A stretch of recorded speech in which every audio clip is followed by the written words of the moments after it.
Ẹgbẹ́ ìtẹ̀síwájú ìṣọ̀kan Oòduà ti ṣe àpéjọ Lagbaye Eleekejila Iru ti ọdún 26 ní ìlú Ìjẹ̀bú Òde, ìpínlẹ̀ Ògùn. Ayẹyẹ náà jẹ́ apá kan akitiyan ìgbé àṣà àti ìṣe ilẹ̀ Yorùbá lárugẹ.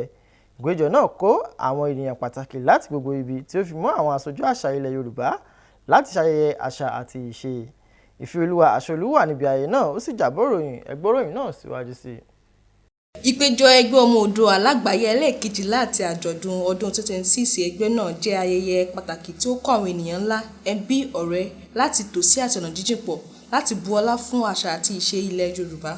Nínú ọ̀rọ̀ ìkíni káàbọ̀ wọn, ẹni tó pe ìpàdé Ẹgbẹ́ ọmọ Oòduà Lagbaye tí ó tún jẹ́ alága olùgbàlejò ọjọ́ náà, Ìbà Gani Adams, àti olórogún Ààrẹ Ọ̀nà Kakanfò ti ilẹ̀ Ìjẹ̀bú, Olóyè Káyọ̀dé Ọ̀rẹ́nísì, kí àwọn tó wà ní ìjókòó káàbọ̀.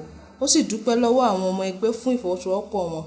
Ìbà Gani Adams tún fi àsìkò náà ṣàlàyé ìran rẹ̀ nínú èyí tí a rí ìpèsè omi ẹ̀rọ, ṣíṣe ètò ìlera àti fífún àwọn aláìní tí ẹgbẹ́ náà máa ń ṣe lọ́dọọdún láti lè mú kí ìdàgbàsókè bá ọrọ̀ ajé láwùjọ.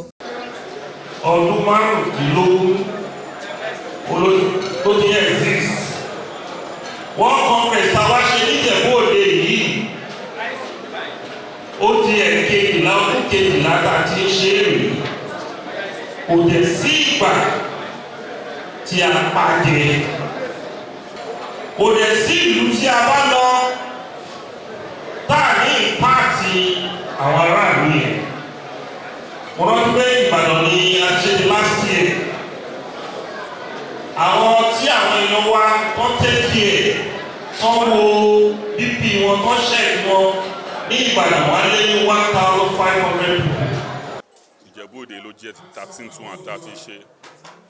Tàbádẹ̀ ti wá, a máa tọ́jú àwọn èèyàn, a máa empower àwọn ará káàrọ̀ òjìrè, àwọn less privileged. A máa gbẹ́ bọ́ọ̀lù, a máa ṣe medical mission. Níbi tá a ti máa fún àwọn ọmọ àwọn aráàlú yẹn tí ó bá ní bóyá ẹni tó ní diabetes, bóyá ẹni tó ní high blood pressure, bóyá àwọn tó ní glaucomia.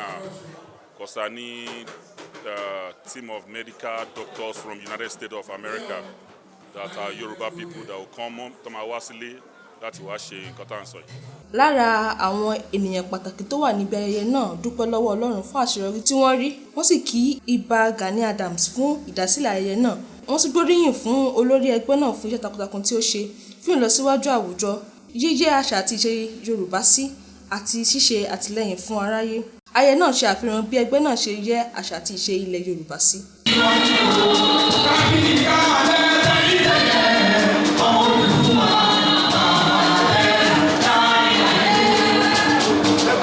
Láti iléeṣẹ́ NTA Ìjẹ̀bú Òde, Blessing Adéoyè ní ṣàtúpalẹ̀ ìròyìn.